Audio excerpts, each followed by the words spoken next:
Okay. Yes, please. Yes, please. So, good evening, everybody, and it's lovely to see all of you here. And without much ado, let me just start the introductions of our speakers today. We have Jaya Jairam. Can we just spotlight her, Dipti? Yeah, right away. Jaya Jairam, she is the project director, Mohan Foundation, Mumbai. Armed with an engineering degree and a post-graduation, Jaya had been working in the corporate sector. At a young age of 33 years, she was diagnosed with end-stage kidney failure, reasons for which were unknown. She was blessed with a second chance when her mother donated one of her kidneys to her. The experience helped her understand the trauma of those waiting for an organ and the dilemma of taking an organ from a loved one. Her gratitude fueled her drive for promoting and enabling organ donation in India. She founded Mohan Foundation Mumbai Center in 2016. The foundation entered into a partnership with the Maharashtra government for augmenting disease donation in government hospitals, through which they have saved and enhanced around 200 plus lives in Maharashtra through counseling and facilitating for organ and tissue donations. Drawing from her own experiences, she felt the need for a strong patient support group that would not just provide a platform for exchange of first-hand learnings and experiences, but also be the unified voice of the patient community, representing their challenges and needs. Triumph, spelled as TRIOMPH, which adds up to Transplant Recipients of India and Organ Failure Patients, a movement to provide hope, was launched by Mohan Foundation in 2020 under her leadership. It is committed to transforming the quality of life of the patients through education, support, awareness, and advocacy. Presently, Triumph is a growing group of 500 plus patients and caregivers. That is Jaya for you. I will also quickly do the introductions of Juma and Sujoy, who are also going to be here as speakers. Sujoy is a business leader and a senior logistician with over 36 years of business experience in India and international geographies across the spectrum of the logistics industry. Starting his career with ONGC and HCL, he held leadership roles in 3PL and supply chain management with the Dutch conglomerate TNT Express in India and in international regions for 19 years, working across the globe. He has been a director operations, strategy director, and business head in TNT Express, CEO and director of Sequel Logistics, and currently is the CEO and managing director of Critical Log India Private Limited. Sujoy is a mechanical engineer from the National Institute of Technology, Calicut, and a postgraduate business management from Warwick University, UK. He is married to Juma and is settled in Bangalore. Both their offsprings are professionals and work in Bangalore. Sujoy has undergone 3 kidney transplants in the last 24 years. Wow. The last one being in November 2020. All the 3 surgeries were conducted under the supervision of the same nephrologist, Dr. Shankaran Sundar, whom all of us are familiar with. We've had a session with him earlier. Who's currently attached to Manipal Hospital in Bangalore. Besides his professional responsibilities, he loves to drive long distances and has driven more than 5 lakh kilometers within India and abroad. So now for Juma's profile. Juma Guha has been married soon after graduation, her BA, and has been married for more than 33 years now. And after being a housewife for the first 13 years and occasionally doing freelance marketing jobs in Mumbai, she went into regular jobs when her daughter was 1 year old and her husband was declared having end-stage kidney disease. This was in 1997. Juma is born and brought up in Calcutta. She's convent educated and a graduate from Calcutta University. She had a computer training in BITS, after which she worked in 2 IT companies for 12 years. After getting relocated to Mumbai, she stopped working for a brief period. She is a trained Hindustani classical vocalist and also trained in and practices Rabindra Sangeet. In 2009, moving back in Bangalore, she started a music school called Music Mantram, which she ran successfully for 5 years. After her husband's second transplant, she was inspired by her friends and family who appreciated her cooking over the years to become a chef. Her culinary journey started initially catering through word of mouth, and eventually she joined Masala Box as a chef, specializing in Bengali cuisines and North Indian cuisines. Currently, it has been 6 years running she's been with Masala Box. Juma's hobbies include music, drama, gardening, sports, traveling, social service, etc. She is a member of an NGO named Sir Optimist International now for 6 years. She was an athlete and a badminton player in school and college days and continues to play badminton and table tennis whenever she has a chance. She also practices yoga and kriya. So we will now hand over the floor to Jaya Jairam for her thoughts and her expertise on the subject. Over to you, Jaya. Thank you so much, Rama and Dipti. It's such a pleasure to be amongst you all, such a warm, well-knit group over here. So thank you for inviting me and letting me be a part of the next hour or two. All right, so let me start off with the concepts of organ donation so that, at the end of it, we can have a bit of more question and answers. Feel free to ask. I'd like to keep this session interactive, so please do participate. I'm going to present a PPT file over here. Yeah. Is this visible? Yes. Okay. Great. All right. So I am from, I represent Mohan Foundation. Mohan is not named after any individual. It is an acronym for Multi-Organ Harvesting Aid Network. It is an NGO and a not-for-profit. Our mission is to provide the gift of life to organ failure patients through a life-saving organ. So as you will see during the course of the presentation, there are so many who are still on the waiting list. I'd say people like me or Sujoy are very lucky to be able to live. So I say second chance, but Sujoy is on his third chance. So that's so wonderful. It's a huge ray of hope for those who are still waiting. So some of our objectives aligned with our mission are raising public awareness, because it's a very important aspect. We need the public to be aware of this. Only then they can thereafter go on and give their consent to donating their organs. Why is this important? So public is the most important stakeholder in this entire organ donation ecosystem. Without someone saying, yes, I wish to donate my organs, or I wish to donate the organs of my loved one, the process just doesn't go ahead. The healthcare system, everything just comes to a standstill. Therefore, it's very important to know, and there are a lot of myths surrounding this topic. Sadly, people have fear about this topic. So this is a forum to sort of bounce off your skepticism or share a few fear points that you may have.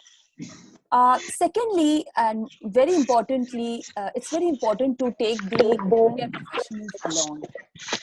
It's not sufficient if you have public alone who are motivated to go ahead and donate their organs. But if you do not have... would request others to put themselves on mute, please. There is some disturbance in the audio. Thank you. So it is extremely important for the healthcare professionals to have the necessary skill set and the training to go ahead and, make sure that the wish of the individuals come true. And for that, there is fair amount of training that is required. So we were the first in this in the country to train an important cadre of healthcare professionals called as the transplant coordinators. We also train doctors, ICU doctors, nurses on how to identify brain death, how to approach the family, how to counsel the family, because it is an art and there is a science behind it, and therefore understanding this and getting trained is very important. The third point is grief counseling the families of brain dead victims. Now, what do I mean by this? Grief counseling in itself means counseling a family grieving. Please mute yourselves.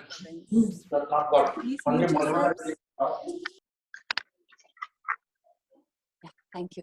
So, as the name suggests, it is a very difficult thing to do. It's very difficult to approach a family when they are at their lowest, when they've just lost a loved one, and to go and ask them whether they would consider donating the organs of their loved ones.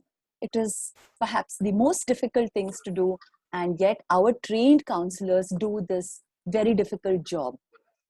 We also work with the state and central government across the country. We also coordinate with other organ sharing organizations to ensure that none of the organs are wasted simply because organs are considered as national resources. All right, so that's enough about our foundation. I would now like to ask you all, what thoughts come to your mind when you think of organ donation? And I mean, feel free to share the good aspects of it and the bad aspects of it as well. Whatever comes to your mind, your feelings towards it.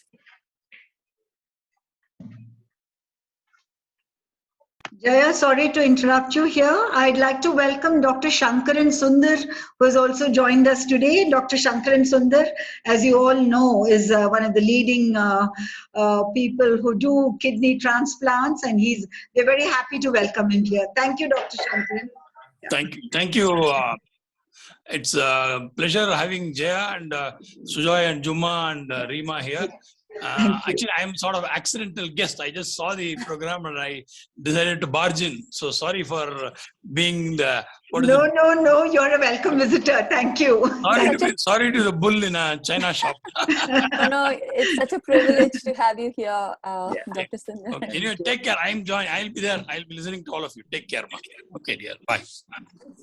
Nice to see you. I'm there. I'm available. Whenever some question comes, I'm available. But I'm cutting off my video on audio. You can call me anytime. I'm listening to your talk. Go ahead. So friends, just a little bit of interaction. What really comes to your mind? Actually, I'm more nervous now that Mr. Sundar is here. No, anyway. So what really comes to your mind? Feel free to share. How do we go about it, even if we want to donate? Mm-hmm. How do we go? Like, say, I've written in my will, Mm-hmm. my organ should be. So Okay. then after that, what next? Okay. I will be addressing that question. The first thing that comes to my mind, Jaya, is that on the one hand, I feel it is such a good thing. Like you said, gift of life, the very phrase that sticks in the mind, it is a gift of life. But at the same time, somewhere inside me is a hidden fear, which I have never expressed till now, that unscrupulous people would not wait till you're fully dead before they would start harvesting the organs that you've written up that you should harvest. Thanks for sharing that with us, Ela. But it's a very important, I'm glad you opened up about it, because people have this fear at the back of their minds. What if my organs are misused? So we will be discussing this in the course of this presentation, but thanks for highlighting it. Would anyone else like to share anything?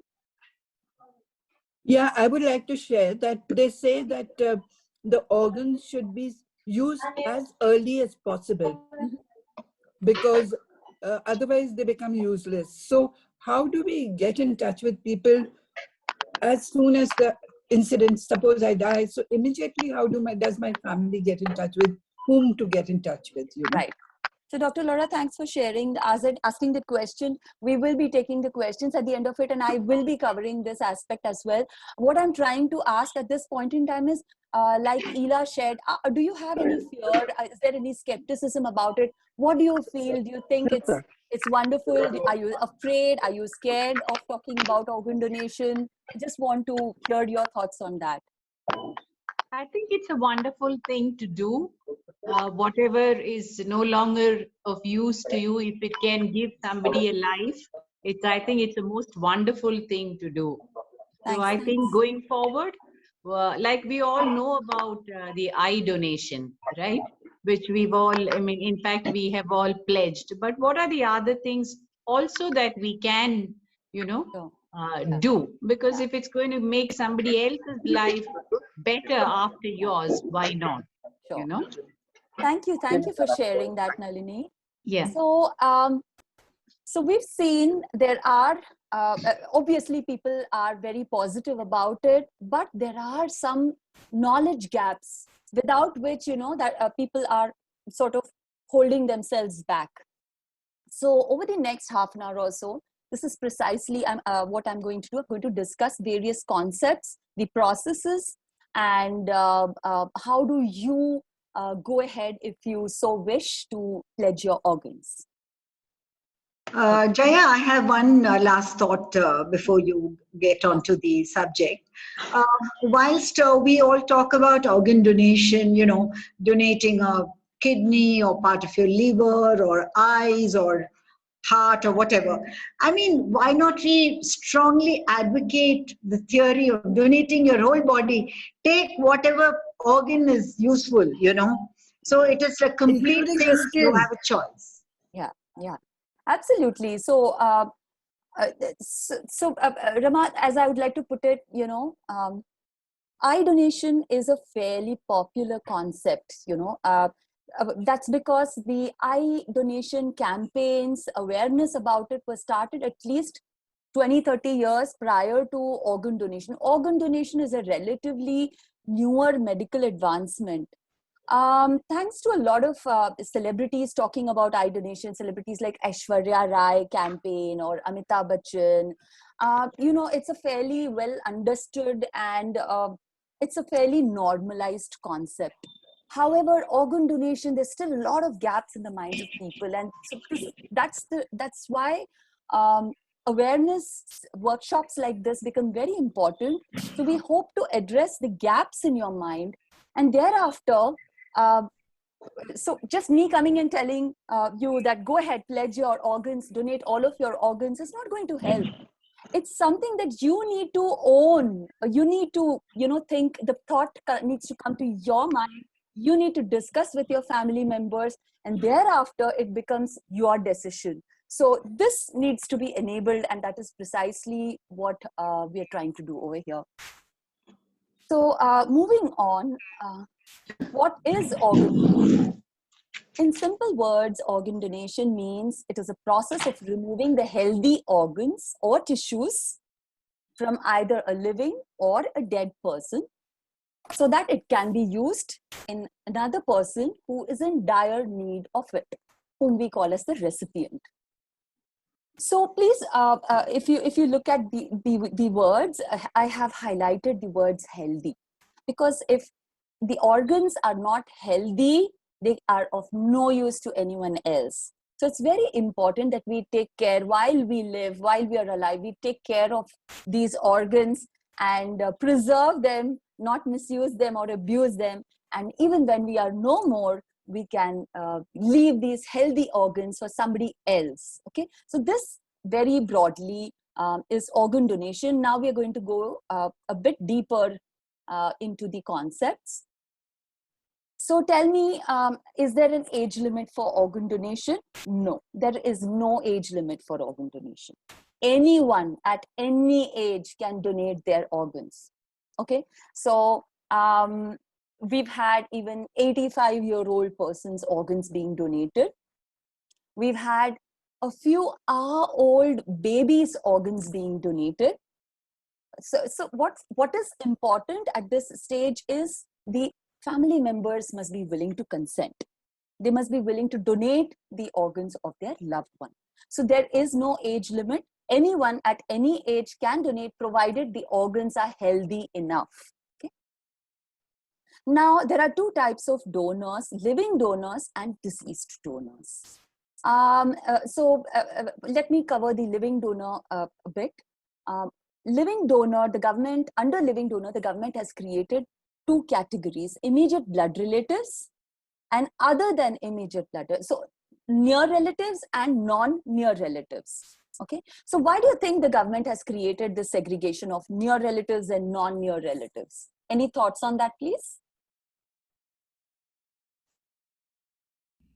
Sale of organs. I guess Prevent commercialization of misuse. organs. Brilliant, brilliant. Correct. Bang on. So that's right.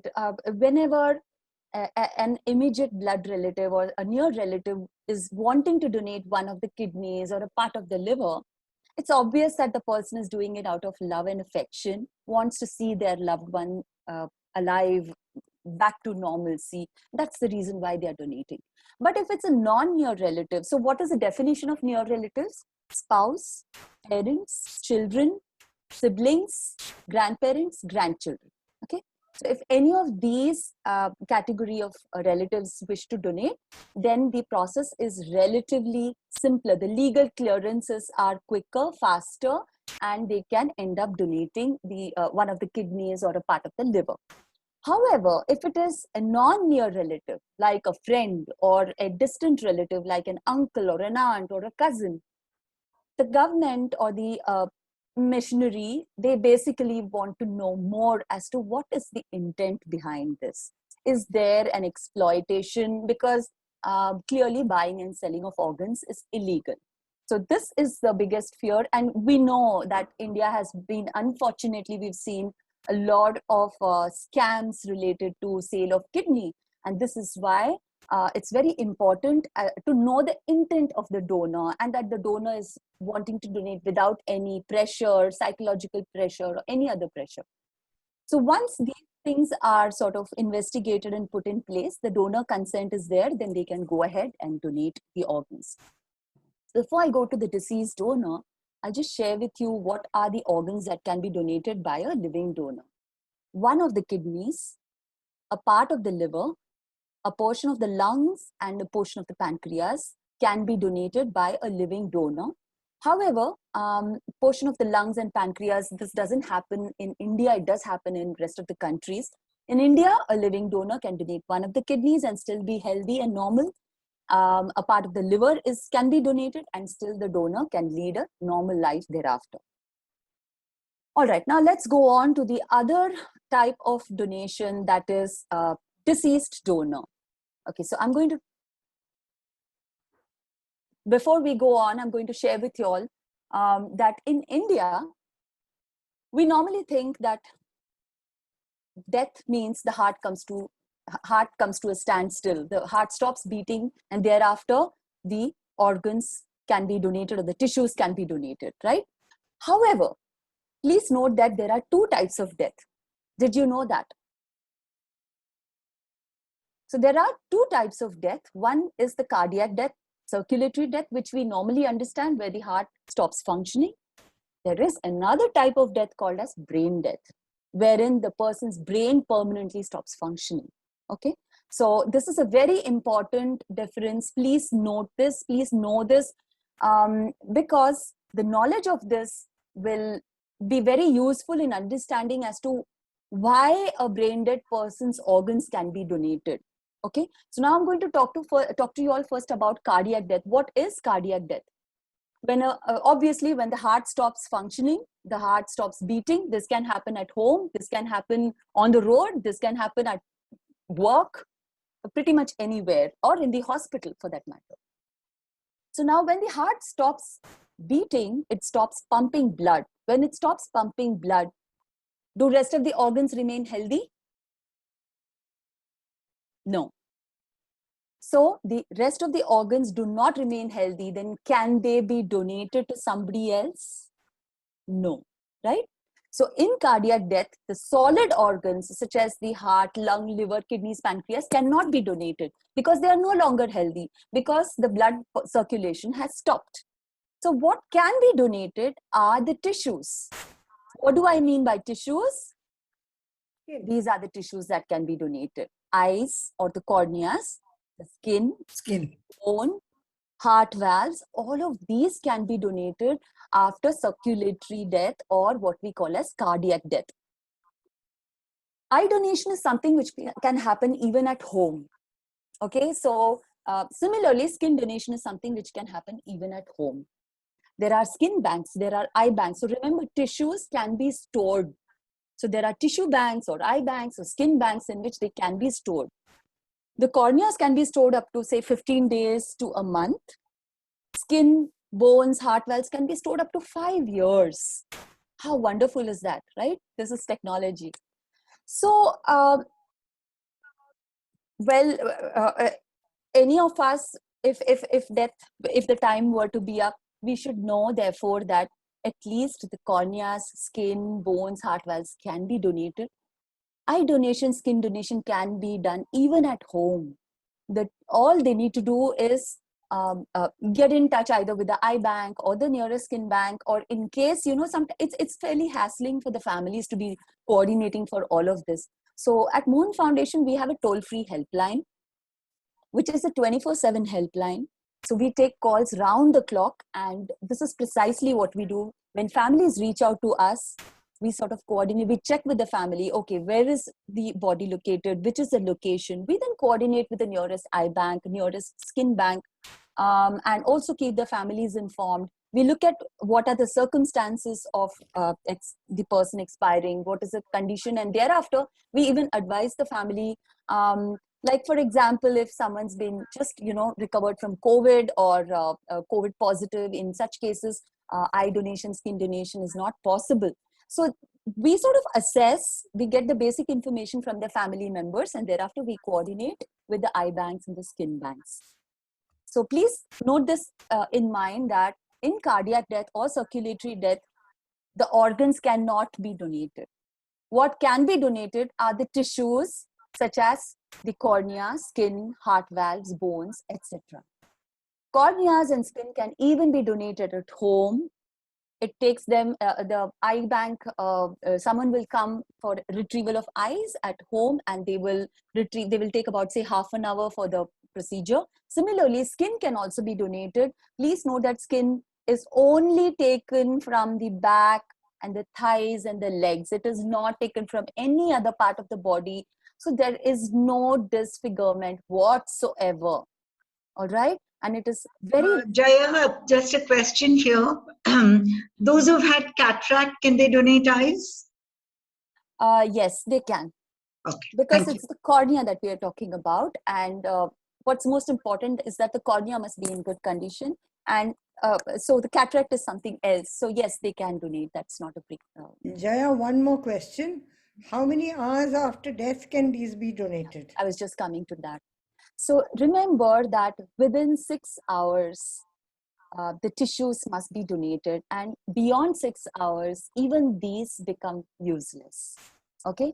So therefore, we generally advise the people that please try and get in touch with us as early as possible, within an hour or two of the person passing away, so that there's enough time for us to coordinate with the eye bank, with the skin bank. And these days in cities like I am in Mumbai, or even Bangalore for that matter, or Chennai, traffic is terrible. And for any team to reach there takes about, say, an hour, hour and a half or so. So that's the reason why we request that the families must inform us, get in touch with us within an hour, or the earlier the better, so that within 6 hours, below the terrace, and for commercial place 3 galas. Okay. So these retrievals must be completed within 6 hours, beyond which even that is not possible. Many times families get in touch with us easily 4 hours or 5 hours after expiry. And in those cases, sadly, we have to turn the family away. We have to disappoint the family that it's not possible, because within 6 hours, the retrievals should have been done. So please note that in the cardiac death or circulatory death, tissues can be donated. So there is most definitely something or the other that can be donated. All right. Now, what is brain death? Let's look at the other type of death. It is a severe and irreversible injury to the brain, either caused by an accident or a fall or even stroke, where the blood flow to the brain is stopped by a clot, in which case a person can become brain dead. Now, in this, all areas of brain get damaged and all activities come to a standstill. Now, what is brain death? In very simple terms, if let's say if someone has fallen from a height or there has been an accident, there's damage to the brain, and the person loses consciousness, the person is rushed to the hospital. The doctors check whether the patient is able to breathe by themselves, whether there are basic reflexes. Any which ways, they are taken to the ICU and connected to the ventilator, they're checked for all vital statistics. And if it is found that the patient has become brain dead, means the brain has died, all areas of the brain are damaged, and in such a situation, by themselves, the individual or the patient cannot sustain life. They cannot breathe by themselves. Why? Because there's something called as brain stem, which is at the back of our, which connects the brain to the neck, the lower neck, the neck area. There's something called as a brain stem, and if there is, the brain stem controls the involuntary actions like breathing, respiration. Now, if there's damage to this part of the brain stem, then breathing comes to a standstill.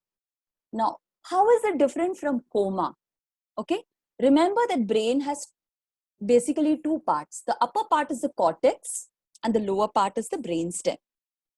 If there is damage only to the upper part of the cortex, the patient may simply lose their consciousness, and they may or may not regain consciousness subsequently. Now, this condition is called coma, and in coma, the patient can breathe by themselves. They are alive.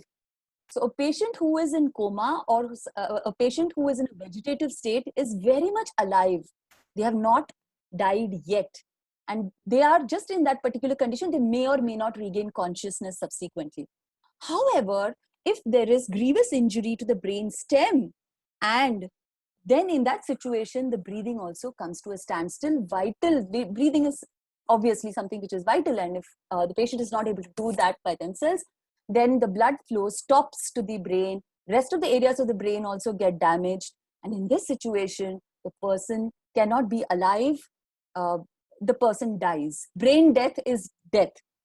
However, because this patient is connected onto a ventilator, which does the job of artificial respiration, even though the patient is not breathing by themselves, the ventilator is doing the job of artificial respiration. So it's putting the air in. Now, heart is basically just a mechanical pump. As long as it gets air, the wonderful part is it will keep pumping. It does not recognize whether the air is coming through natural breathing or is it coming through the machine. So it continues to pump.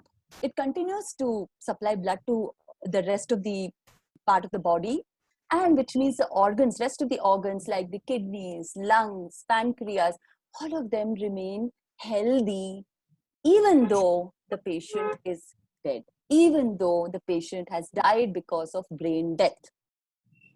I hope this is clear. I hope I've been able to convey that, because this is very important.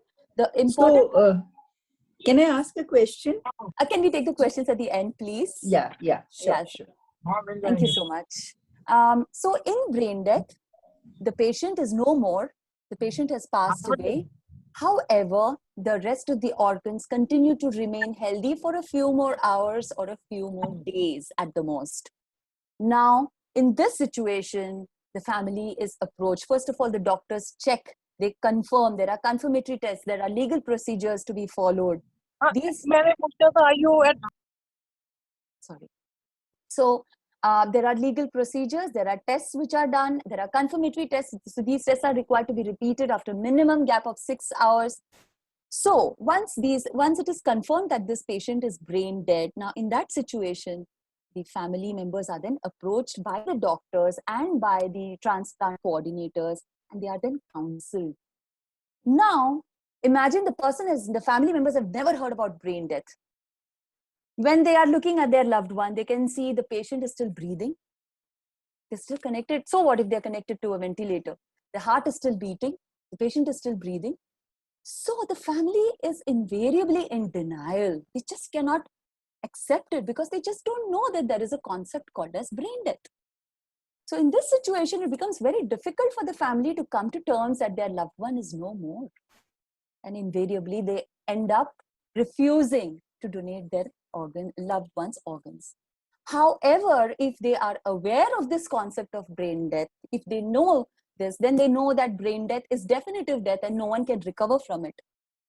And it just appears that the patient is still breathing and it appears that the patient is still alive. That's just because of the machine. However, in this situation, this is a very unique situation in which the families, if they give consent, if they understand what brain death is, then they can go ahead and save a few other lives. So this is why this concept was very important. I'll just go ahead and share with you all what are the organs and tissues that can be donated after brain death. So friends, you all saw that in circulatory death, only tissues can be donated. However, in brain death, both organs as well as tissues can be donated. The ones to your left are in blue are the solid organs such as the heart, lungs, liver, kidneys, intestine and pancreas. So generally, before I come to this slide, I say 1 is equal to 9. That is the new math. And people will be wondering, what is Jaya saying? She's not making sense. Well, now it's going to make sense to you all because this one brain dead donor is going to save the lives of 9 other people. 1 is equal to 9. How? One of the heart, so the heart is entirely given to somebody else. In the lungs, remember the left and the right lungs can be split and given to 2 other people, or the double set of lungs can be given to a single patient. Again, the liver can be either split or the entire liver can be given to a single patient. If it is split, then the larger part is given to an adult. The smaller part can go to save a child's life. The 2 kidneys are given to 2 other people. The intestine and the pancreas can also be donated, which means it adds up to 9. Does 1 is equal to 9 make sense now? And isn't it beautiful? Isn't it amazing? Could you have imagined, say 40, 50, 60 years back, something like this would have been even possible? So that's the beauty of organ donation. It's the power of organ donation. But wait, I'm not done yet. 1 is equal to 9, and now I'll go on to say 1 is also equal to 50. How? When you consider the tissues, such as the cornea, 2 set of corneas can go to save up to 4 lives. Not save, but it can give the gift of sight to 4 other people, up to 2 to 4 people. The tendons, the valves, heart valves, the veins, skin, bones, all of these can be donated. And when you consider all of these put together, 1 is equal to 50. Up to 50 lives can be impacted. That is the power of organ and tissue donation. All right, moving on. So is it legal? Yes. It is very much legal. It is recognized by the Transplantation of Human Organs Act. There have been a lot of amendments to it also to make it more teethier, to make the law more stronger, to prevent any wrongdoings, any buying and selling of organs, as well as to make the process smoother. So it basically recognizes, for the first time in India in 1994, brain death was also recognized legally as a type of death, and therefore organ donation made sense. Now there are strict processes which are laid down. How does an organ failure patient, like someone who is dealing with kidney failure, where do they register? How can they get an organ from a living donor or a deceased donor? When someone is detected to be brain dead in a hospital, what is the procedure? How is the state government nodal agency informed? And how are the organs allocated? So is there any way in which someone break the waiting list? No, it is a very transparent and automatic procedure. So there is a nodal agency which monitors and handles all of this entire transaction. So this is basically, there's a proper process to it. It's a very transparent and open process. So when people actually ask me, Jaya, what is the solution to the kidney scams that are happening in the country? I'll say everyone must go ahead and donate their organs after they are no more. Because if everybody donated their organs and tissues when they are no more, there is no demand supply gap. There is no black market that is required. There is no scam which will happen. So it is up to us to prevent the wrongdoing that's happening, and it is up to us to think about this and do our bit to prevent it's very sad when we interact with the international healthcare representatives and they say, oh, we just, even post COVID, there have been news of kidneys being wrongfully taken out, or kidneys being sold by people who had lost their livelihood and therefore they were so desperate to make some money. It's extremely disheartening, but that's why, more and more deceased organ donation rates must increase so that we don't depend on living donors. This is the ultimate dream. All right, moving on now, why at all donate organs? Let's look at some of the numbers. In India, more than 5 lakh individuals require organ transplants annually. However, less than 10% are able to get timely help. That's such a small number, and which means at least 10 patients die every day while waiting. Every day, okay? And sadly, no thanks to the lifestyle changes like hypertension or diabetes, which, and it's so diseases like diabetes, hypertension are supposed to be silent tsunamis, okay? And which means it results in huge number of kidney failure, and all this have resulted in a new name getting added to the waiting list every 10 minutes. This is why this has now become an alarming issue, and therefore we're talking about this. Where is India as far as the world map is concerned? Well, Spain leads the charts with 47 people per million population, okay? Now, where is India? Sadly, not even 1 person per million population is donating. This is the deceased organ donation rate. So it's up to us to do something about it. Okay, now let's quickly look at the barriers to organ donation. Why is it that the organ donation rates are lagging behind so much in India? Agreed, it's an inherently uncomfortable subject. It's not easy to go home and talk to your loved ones about organ donation, about this. It's a morbid topic. We would sometimes, these college students come and tell me, ma'am, please tell us, how do we approach this topic with our parents? Our parents immediately yell at us and say, why are you talking such horrible, terrible things? What is wrong with you? You're still young, don't talk about such things. Or many a times our parents yell at us that you don't know, they'll take your organs away and misuse it. So don't do all these things. So sure, it is an inherently uncomfortable subject. Sure, it is difficult, but that's the challenge. Our idea at the foundation is to normalize the conversation around this. And we would encourage each and every one of you all, because it's beautiful, it's powerful. 1 is equal to 9, 1 is equal to 50. It's worth it. Please, you must discuss this with your loved ones. You must have a conversation around this. However difficult it may be, it may not be easy. The first time you approach, your loved ones may simply shoo you away and say that don't talk about all this. But keep at it. Share wonderful, powerful news that keeps coming out in the media. That's how you have to keep at it. So look at this photograph. This little girl, she lost her father in a road traffic accident. The lady in the center is the mother. She consented to donating her husband's organs, and the heart was donated to the lady to the right. And the little girl is listening to her father's heartbeat. What a beautiful picture is this. Is the girl upset? Is the wife upset? No.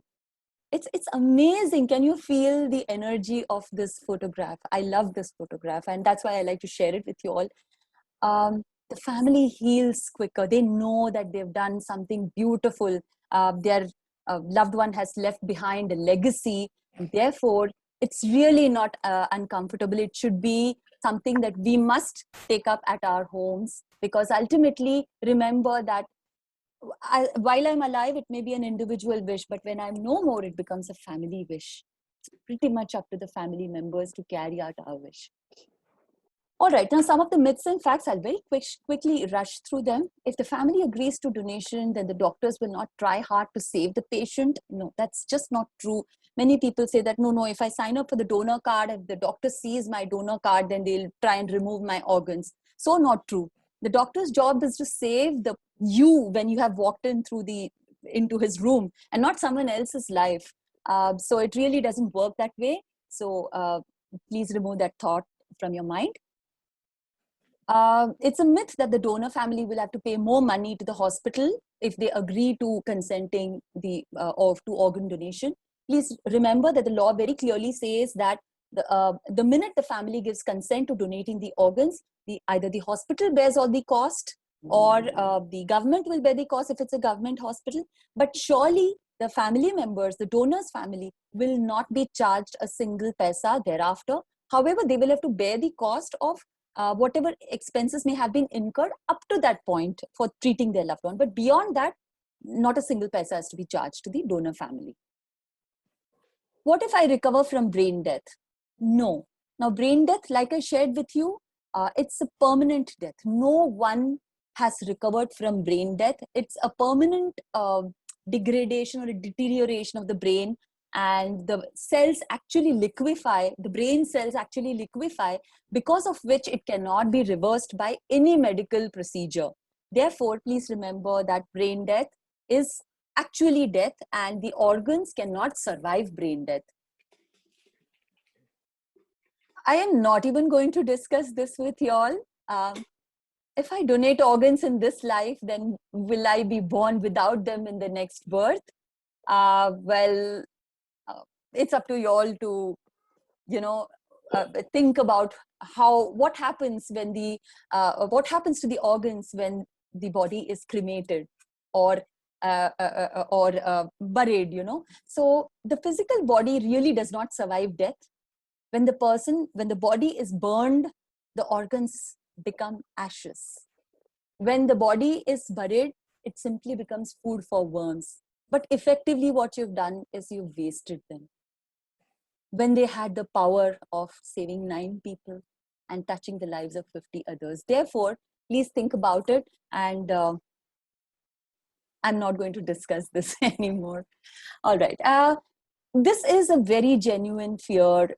My religion forbids me from donating the organs of my loved one or even mine. So many people believe this. However, we sort of try and ask the person to question this, because tell me any religion that does not preach the virtues of love and charity. And isn't organ donation all about love and charity in its supremest form? Because when we are no more and we are donating our organs, we are actually leaving it behind for some stranger whom we don't even know. That is the most selfless form of most selfless act, I would say. Therefore, they say, Angadan Mahadan hai. So personally, I refuse to believe that any religion forbids organ donation and transplantation. Please do. Each one of y'all is free to question this, think about this, read about this more, and form your own thoughts around it. We've also seen many prominent leaders endorse organ donation in a big way. In fact, even in Bhagavad Gita, it has been clearly said that when somebody dies, it is the soul that takes a new form, but the body is discarded like old clothes. What do we do of old clothes? Do we burn them or do we bury them? Think about it.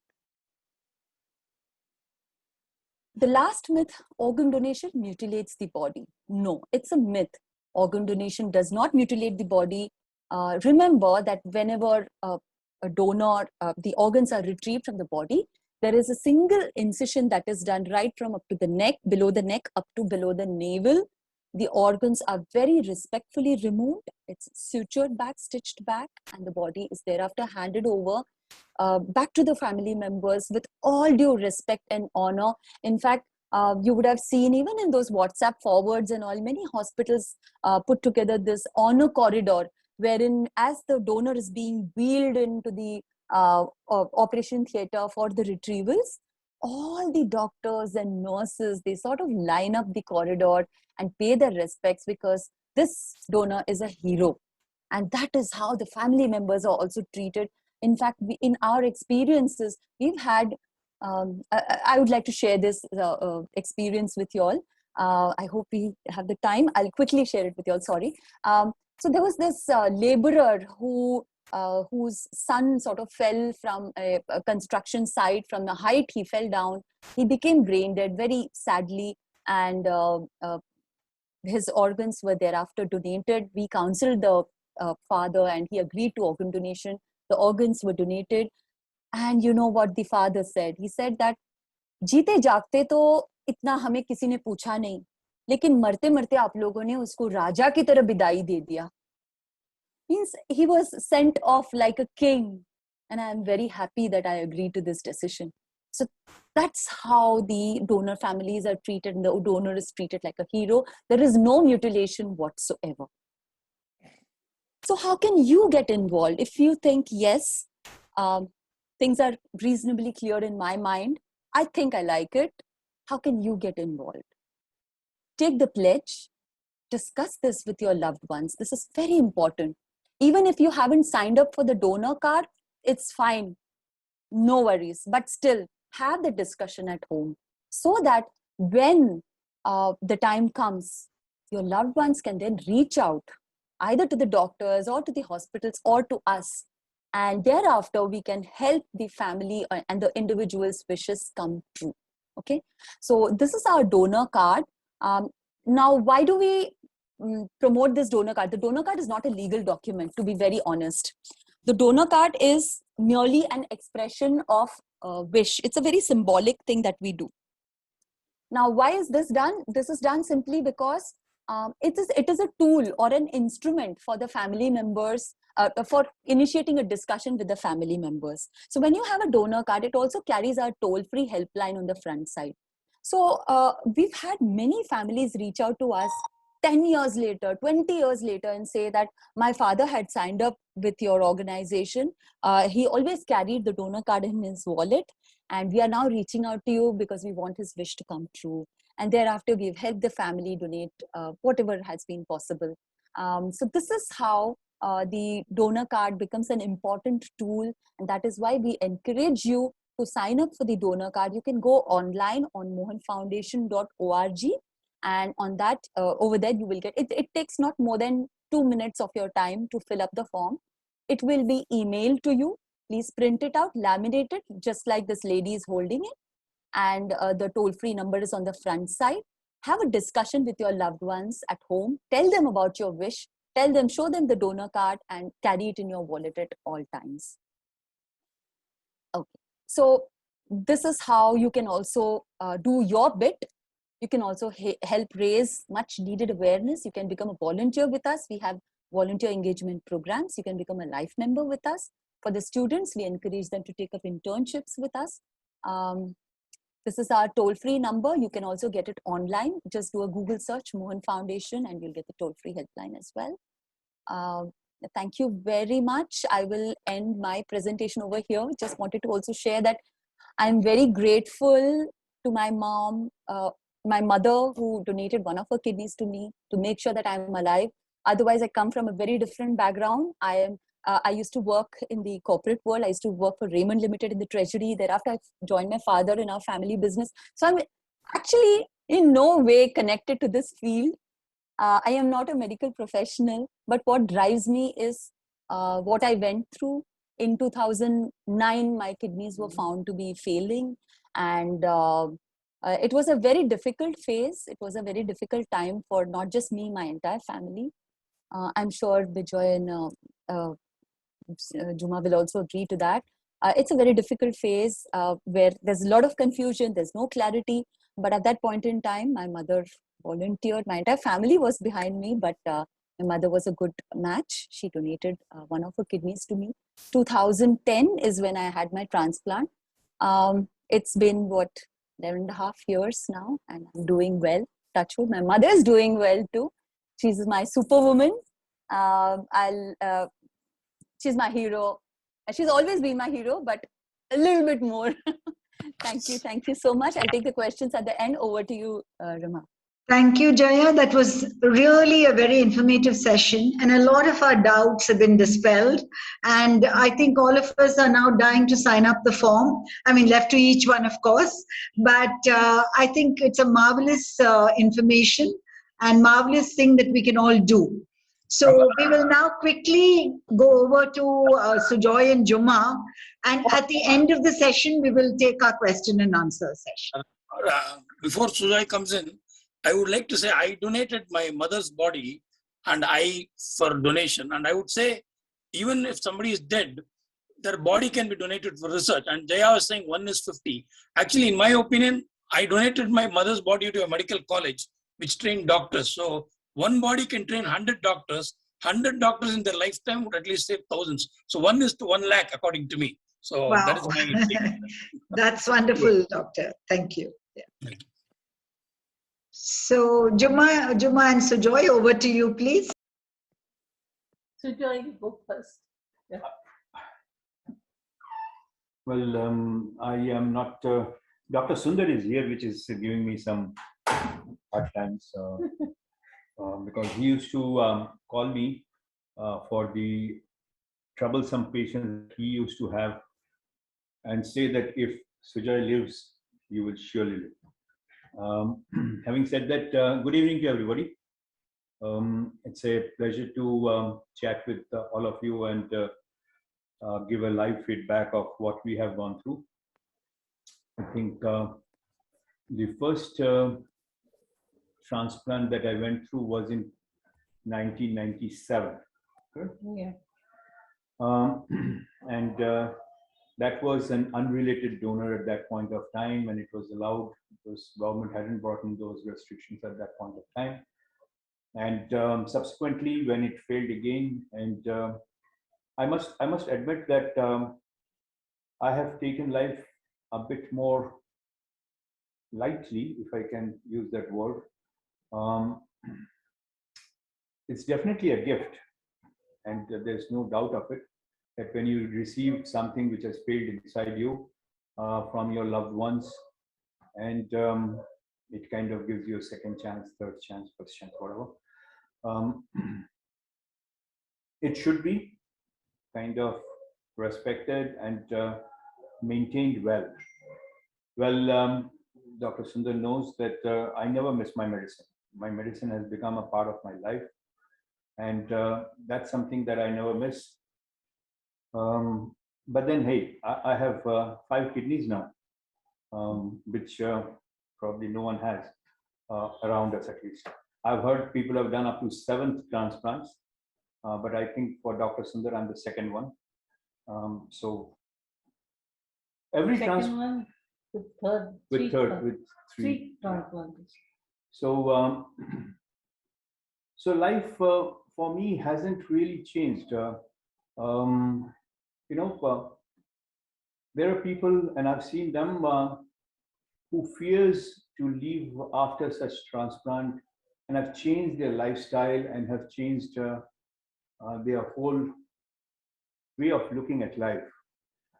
I have put myself more at work or more into lively things, which keeps me away from thinking about the transplants. In fact, right now, as you saw, I didn't even remember when the first transplant. I definitely don't remember the second one, which my father donated very kindly.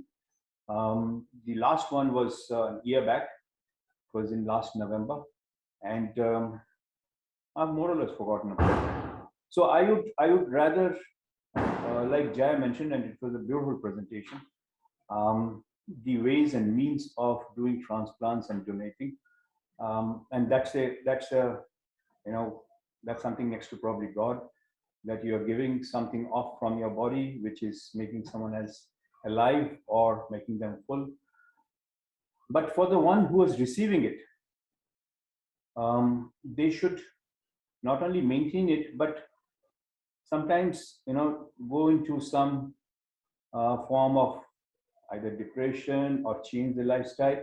I would suggest that don't get into such. Jaya is a live example of that. She has picked up her life and done so many things.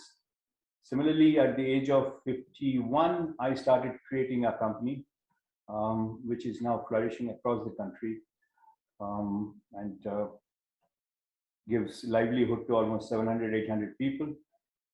So that is something, I felt that there should be a legacy that should be left, whether transplant or no transplant, and I've tried doing that. In fact, sitting at the dialysis bed, I noticed Freshness Cubby as the machines which makes those dialysis machines. And today my company moves those spare parts across the world, across the country, for making sure dialysis happens properly.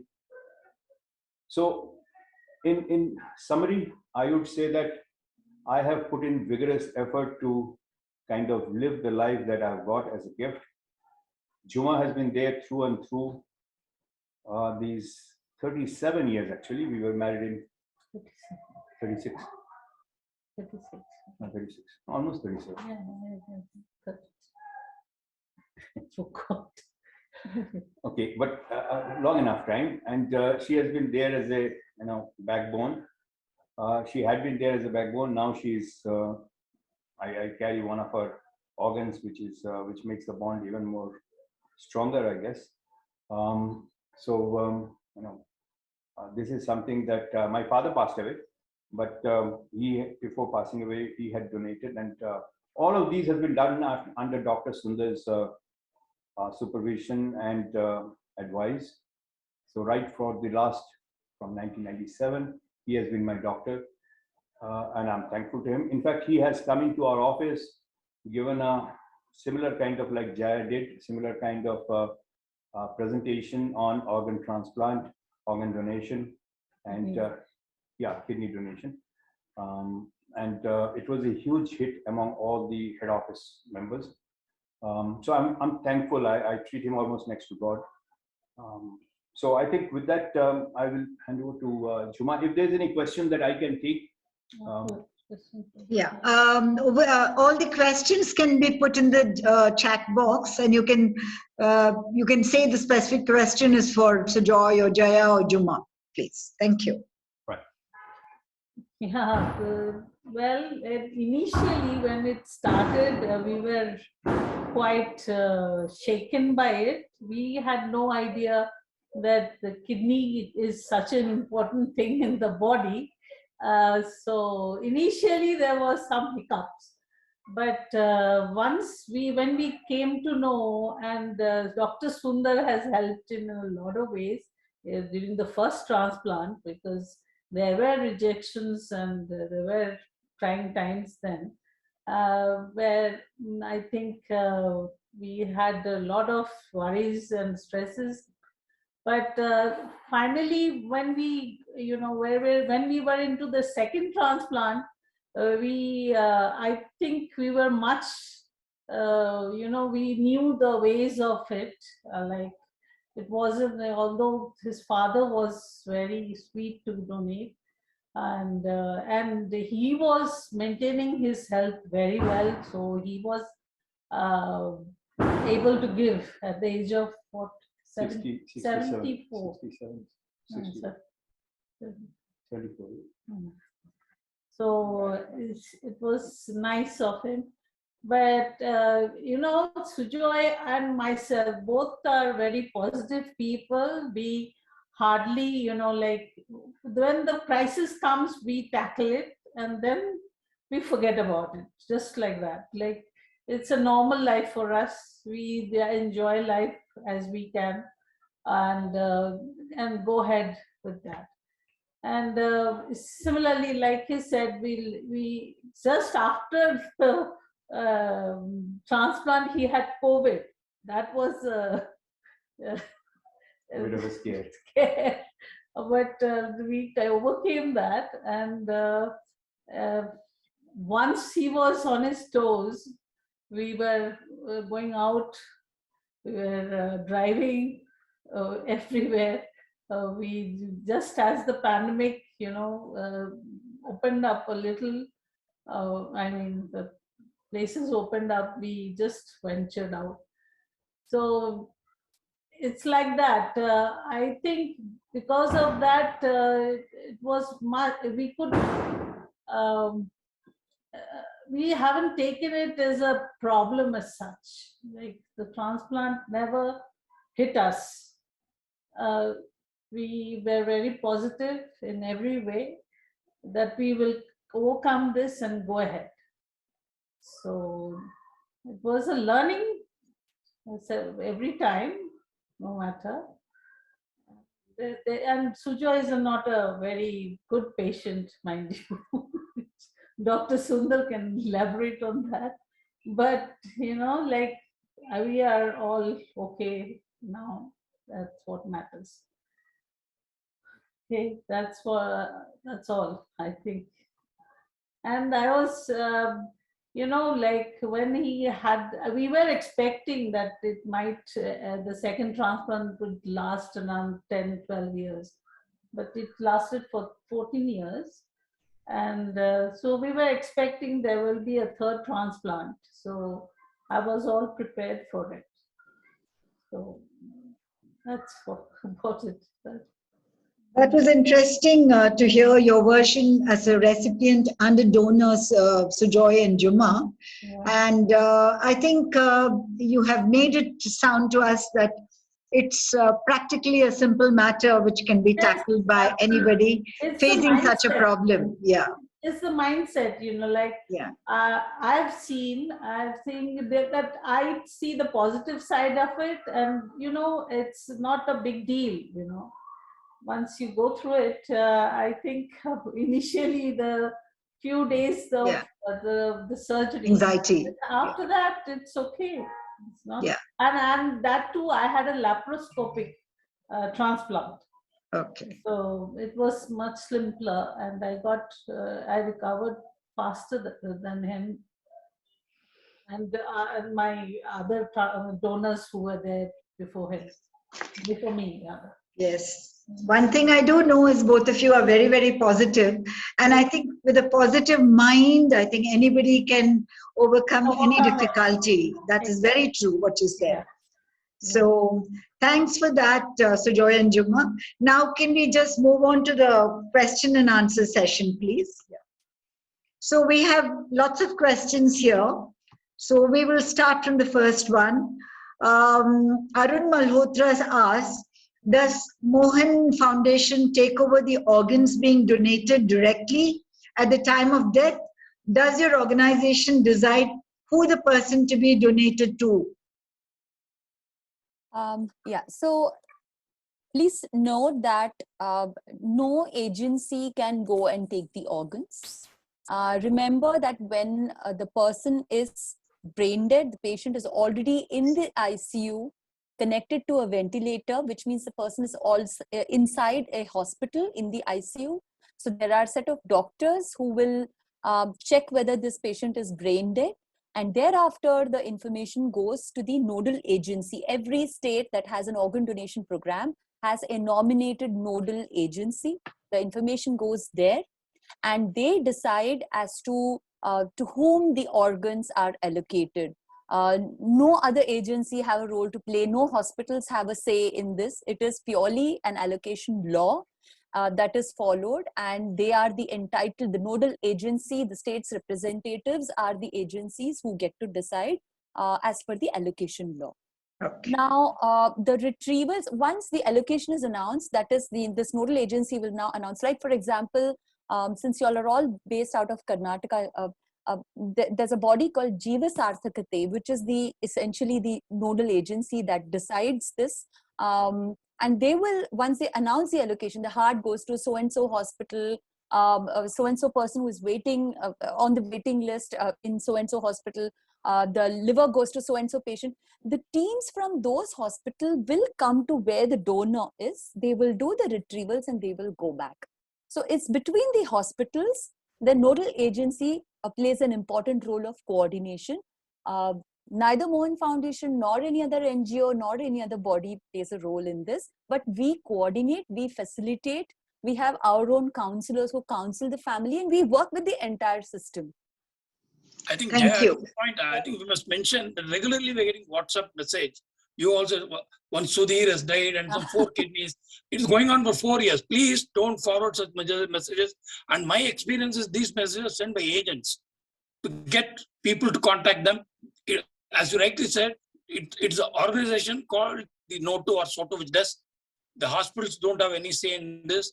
And these WhatsApp messages saying that kidney available, it is illegal to forward such messages. Please don't do it. Thank you, doctor. Thank you.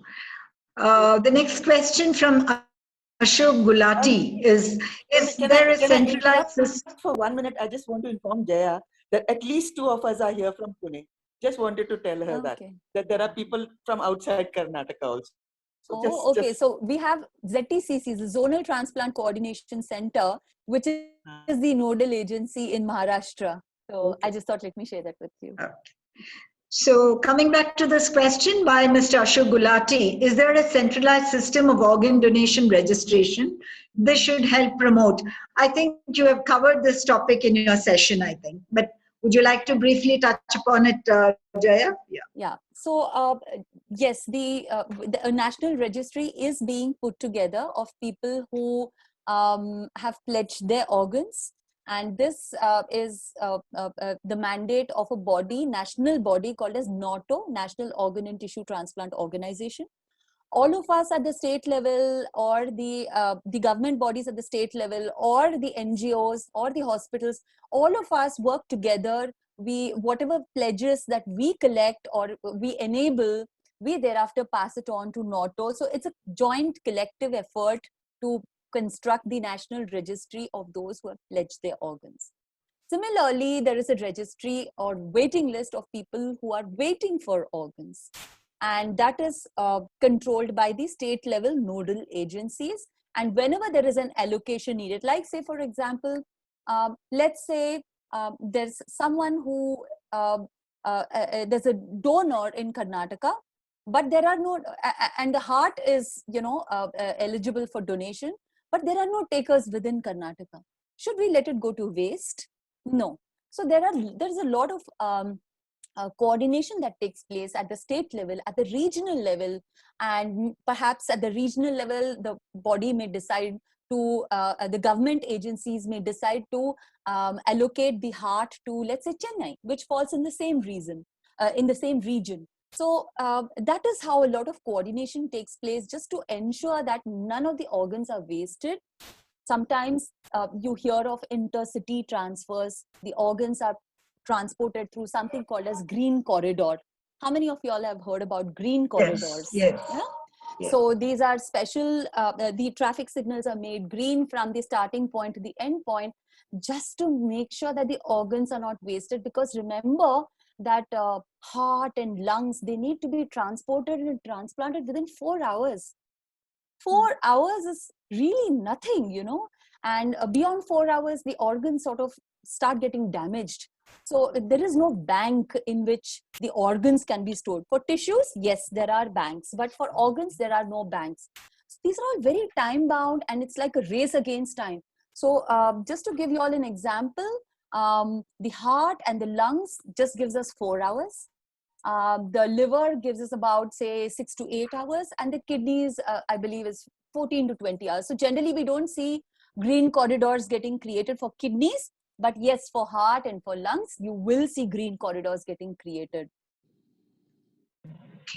Thank you for that, Jaya. The next question again is from Arun Malhotra.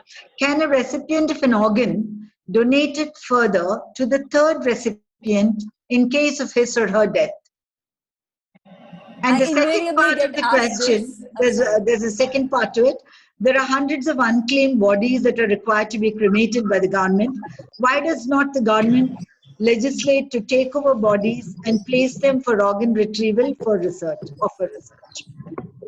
The first part, Dr. Sundar, would you like to take that? This regarding the unclaimed bodies, no? No. No, there's one. Can I repeat it? Can a recipient of an organ? I got the question.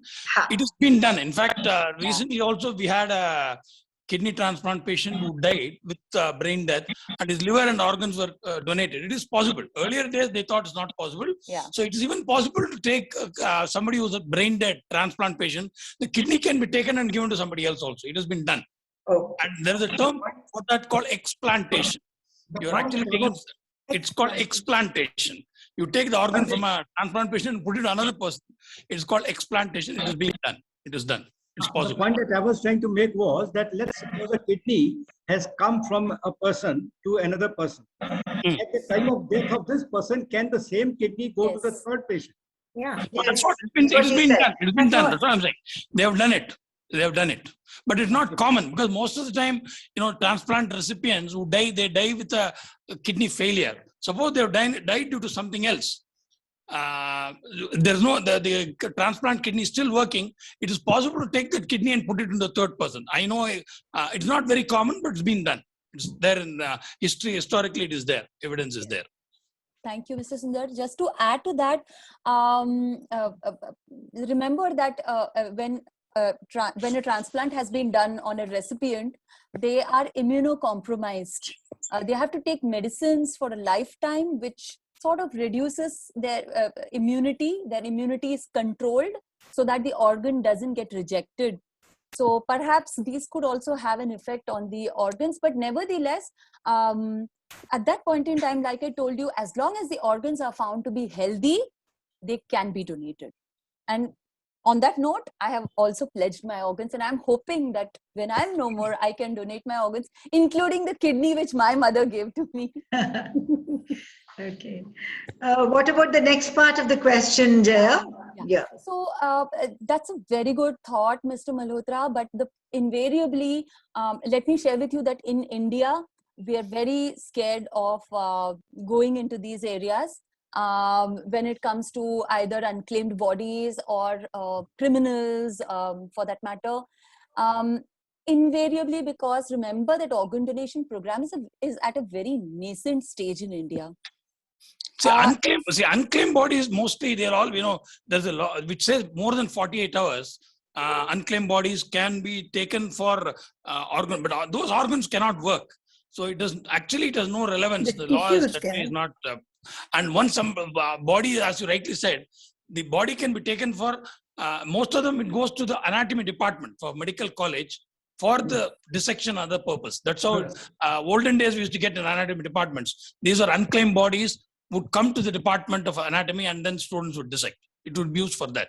But it's not good for organ donation. We can't use those organs. So Dr. Sundar, interestingly, we did have a case about a year and a half back in one of the government hospitals that we work with, where the patient, it was a road traffic accident case.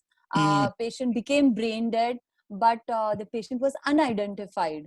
And technically the law says that in such cases, the medical superintendent of the hospital can wait up to 48 hours and then give the consent.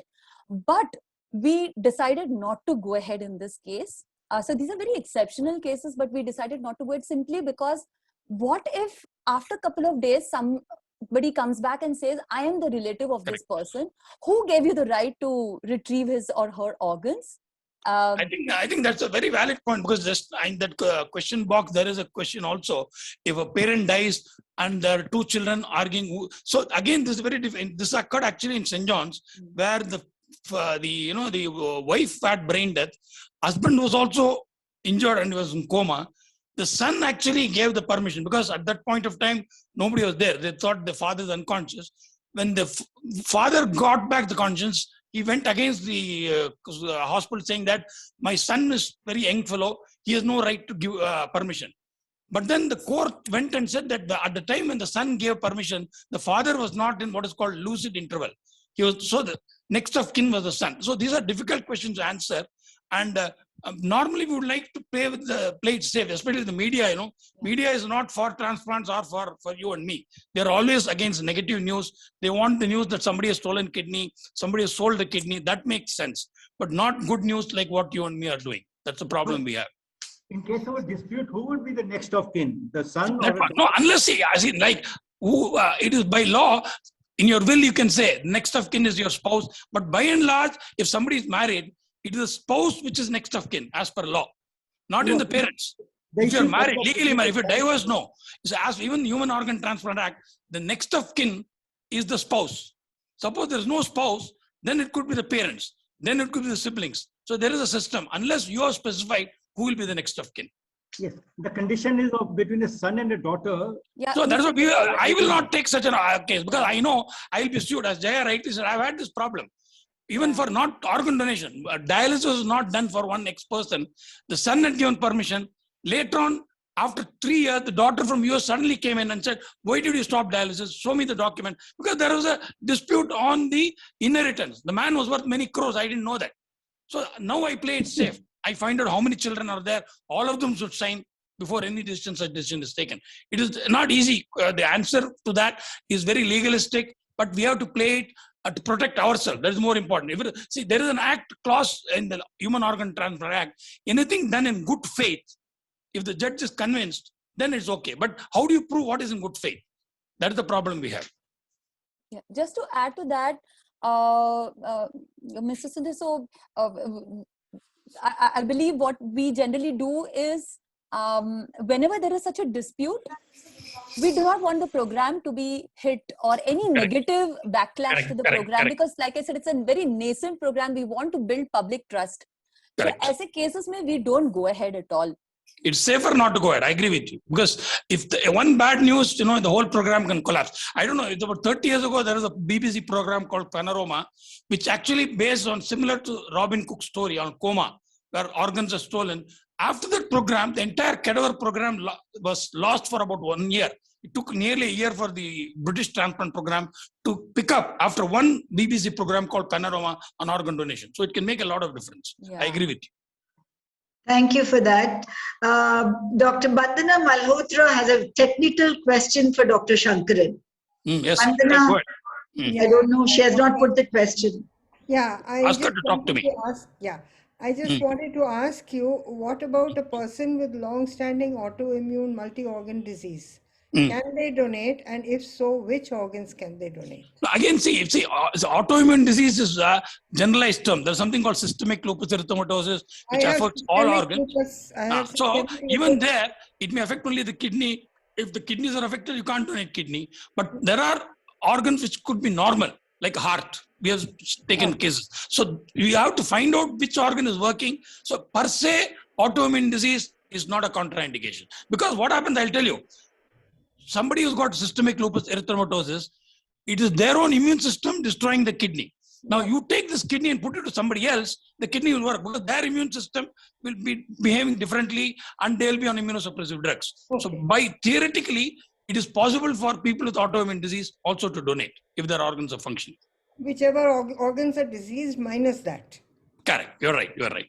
If it is irreversibly damaged, suppose somebody has got lupus and kidney failure, you can't give the kidney. But we know they can donate cornea, they can donate the heart, skin, all those is possible. So Vandana ji, this is why what we tell people that if it is your wish to donate your organs, even if you have some illnesses, just go ahead and pledge your organs, have a discussion at home. Whether, whenever the time comes, depending on the medical history and medical condition at that particular situation, the doctors will then advise the family as to what can be retrieved and what cannot. It's what is not in good condition, what is not healthy enough.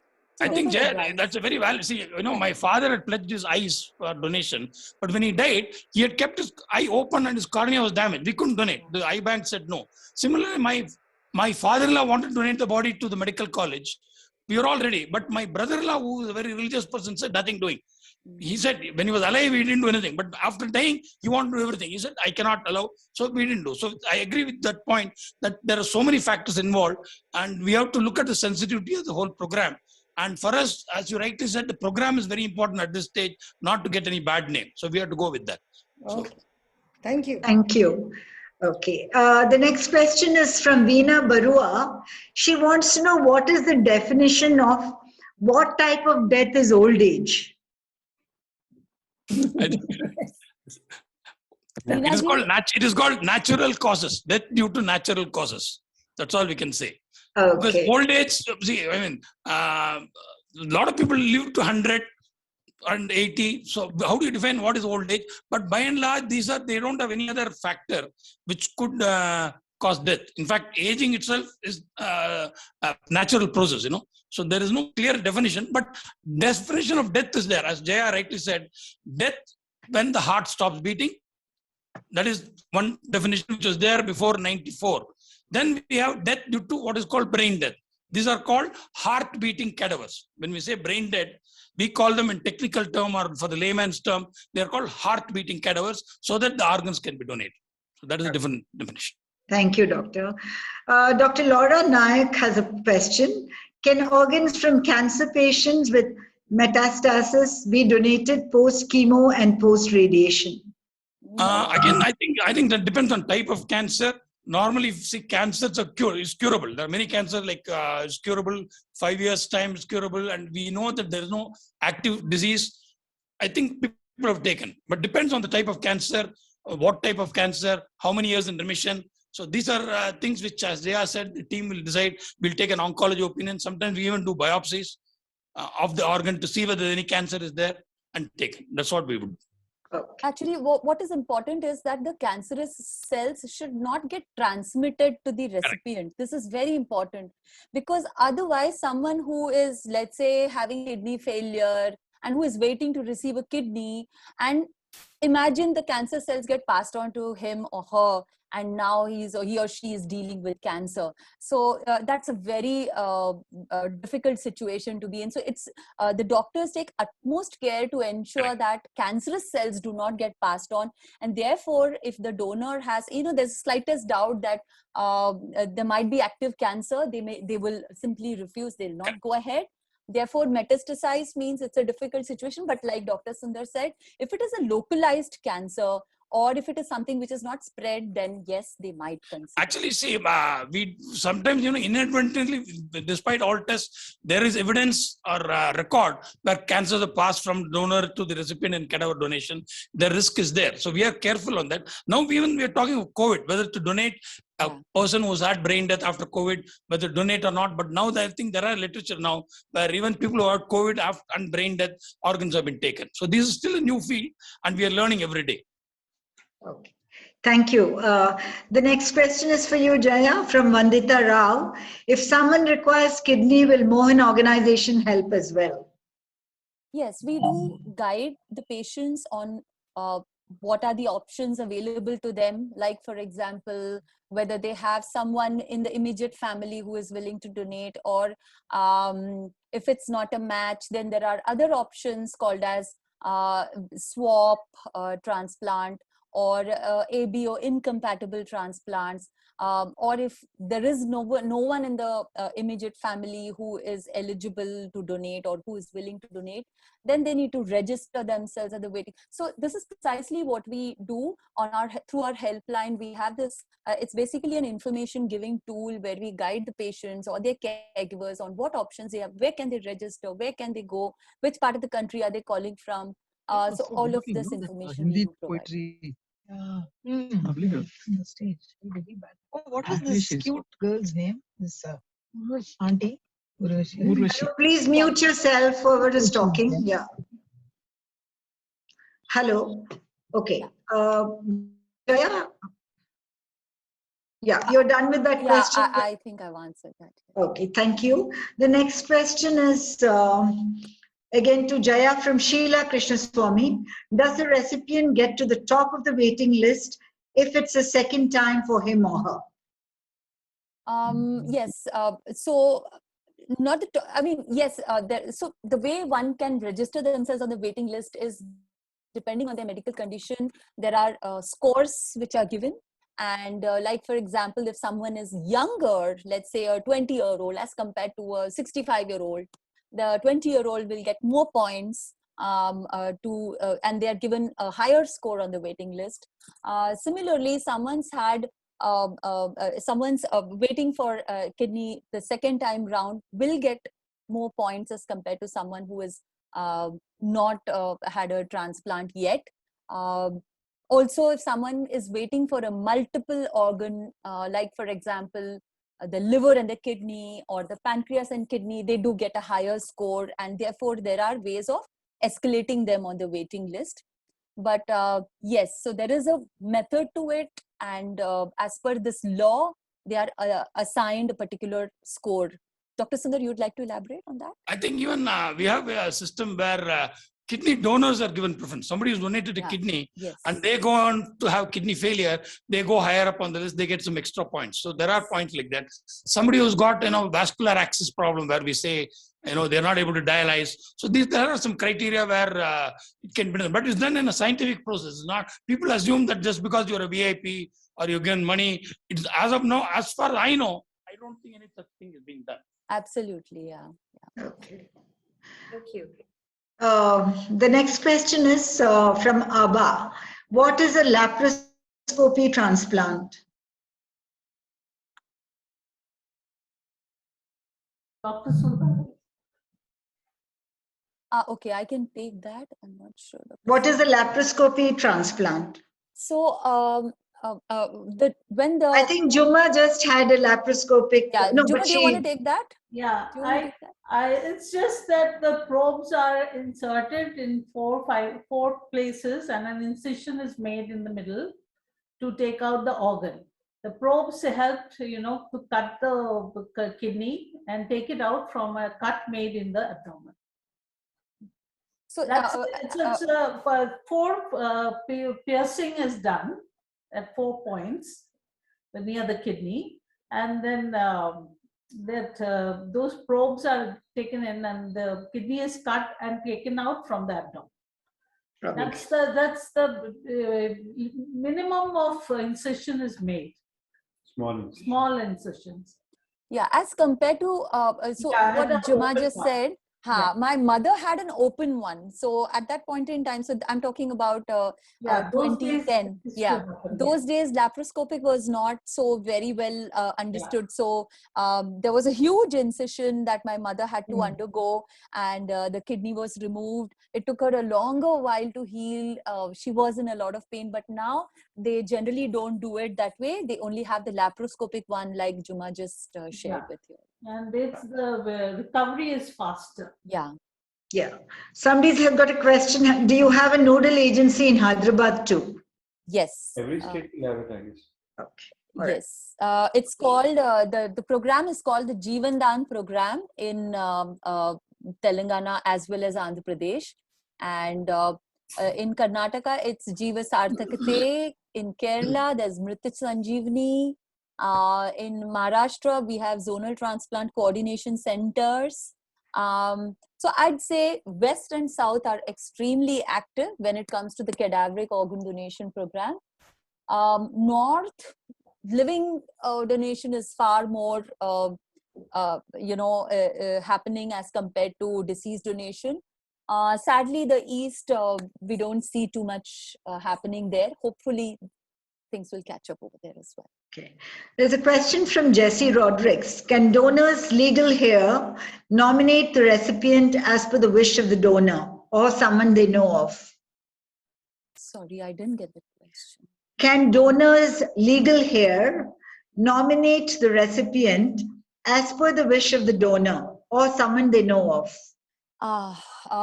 No. I think she wants to know if they can say that the kidney should go to somebody or whatever. Yeah. Got it. So no, Jessica, directed donation is an absolute no-no, simply because no one can choose, simply because you cannot direct the donation. It's something that is altruistic. And it would also amount to jumping of the waiting list. So therefore, it's not accepted. The organs will be given to people who are on top of the waiting list, who are absolutely needy, and it cannot be given to someone of either the donor's choice or the hospital choice or anyone's choice for that matter. I mean, she also has a question, but I think that's been covered. Some criminals are hung and don't know what happens to their organs. Update on this, please. What I mean is that these organs can be used and save lives. You're right, but then again, we come down to the fact that they have human rights as well. So should it be done with their permission? Who is the next of kin in their cases? Because by the time they're hung, a lot of the family ties are literally severed because of the life imprisonment that they have. So basically, there's been a lot of negative news from China. So if you just Google it up, lot of these prisoners, political prisoners and all as well, the organs have been wrongfully removed from the prisoners, and the people have made money out of it. So there's been a lot of backlash from the international bodies, and they don't want something like that coming into India.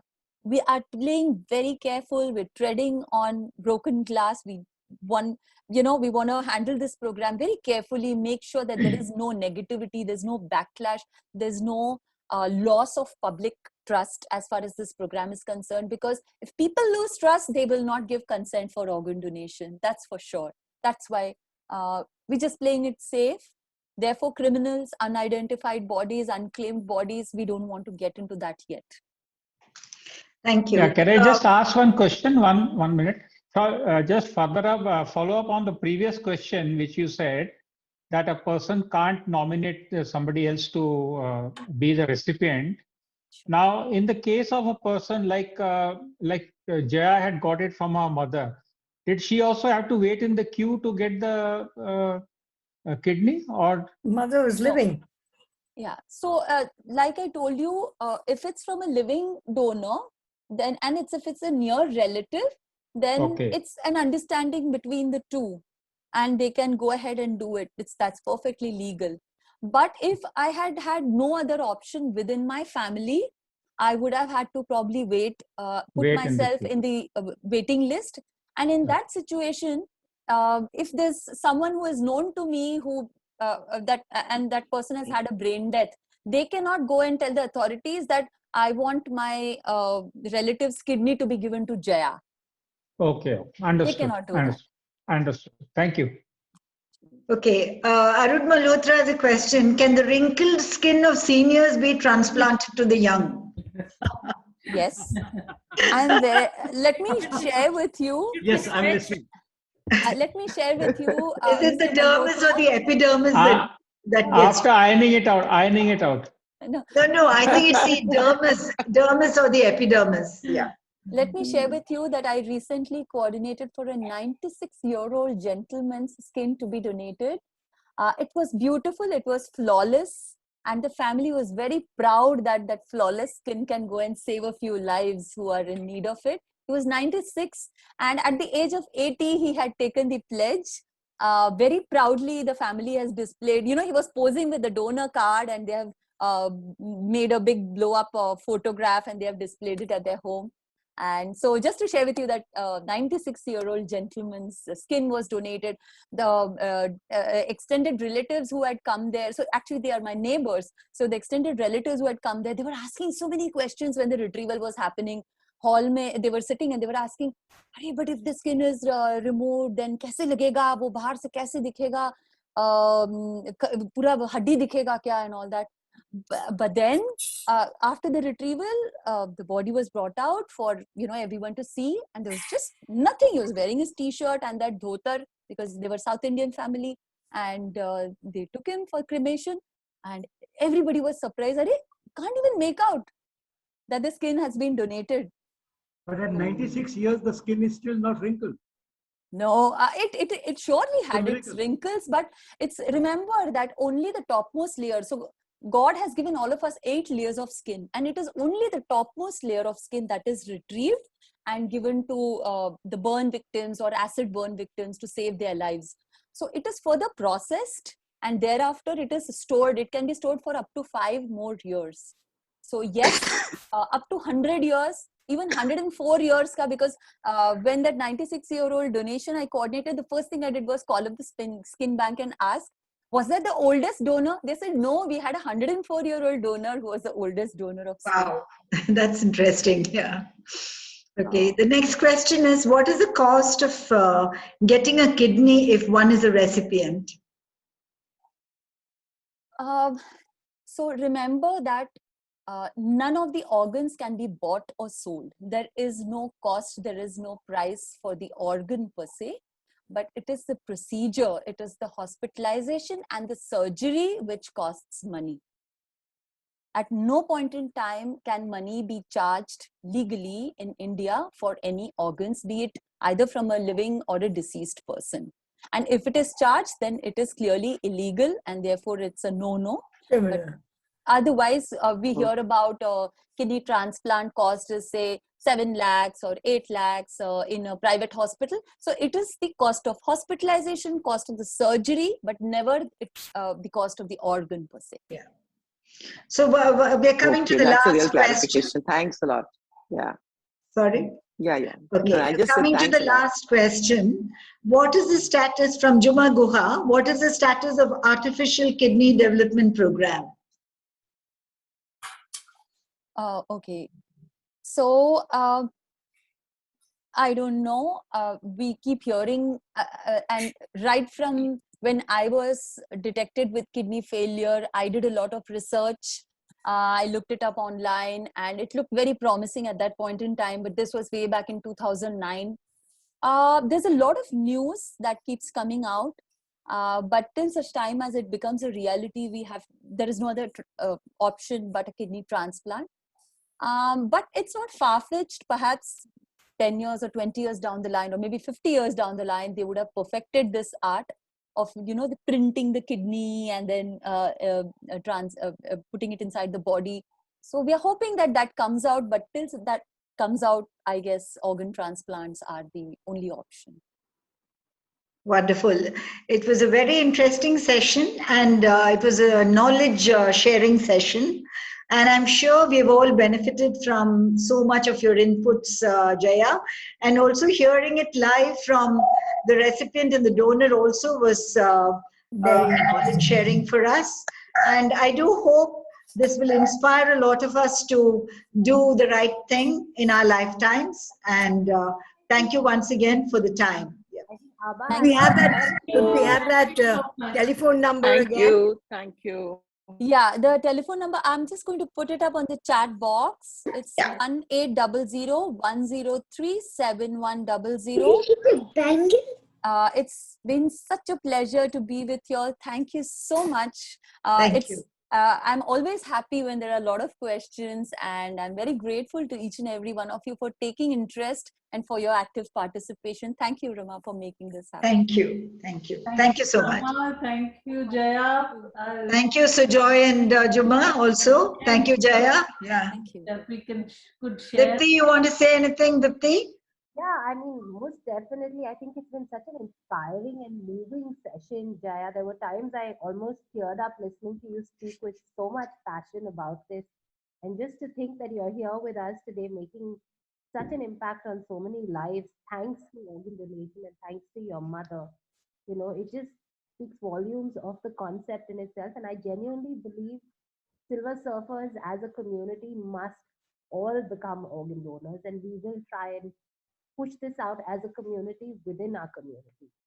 Thank you. Thank you so much. It's so wonderful to hear that. Thank you. Thank you also to Dr. Shankaran Sundar. Unfortunately, he's had to leave earlier, but thanks to his inputs also. Rama, I just want to know from Jaya if she would be open to addressing other groups as well. Jaya, would that be okay? Always. Okay. I'm more than happy to do that. Thank you so much.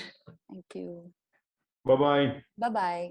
Bye-bye. Thank you very much. Thank Have a you. good Sunday, all of you. Yeah. Thank you Bye. very much. Bye. Thank you. Same to you.